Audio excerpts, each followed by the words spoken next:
Hey, so about 2 weeks ago, I was driving to meet my family for dinner, and I noticed that when I was about to park, my check engine and EPC light came on. I scanned the car and it gave me a P0322 fault code.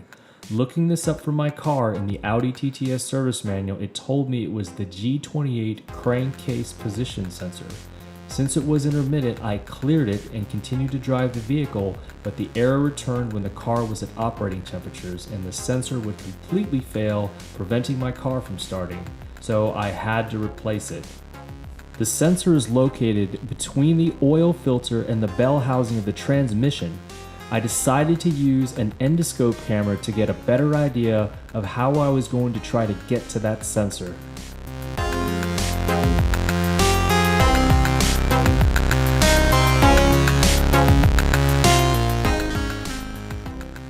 After seeing where that sensor was, I knew I had to remove a couple of things to get to it.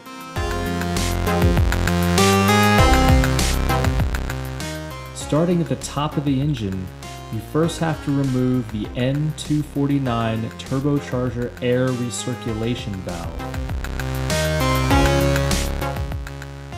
Next, loosen the air hose that connects to the throttle valve module and remove the screw that connects the air pipe. Move under the car and remove the other screw that holds the air pipe and loosen the air hose. Once you do that, unplug the charge pressure sender and you can work the air pipe off and push it down under the car to remove it. Next, unplug the G28 sensor and the green G66 NOx sensor from the support bracket.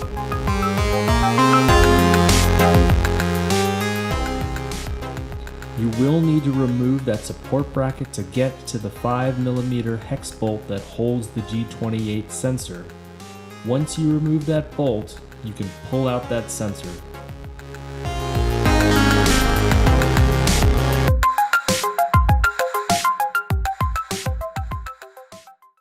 And that's it. I hope this video helped and saved you a little time. If you have any questions, feel free to leave me a comment below.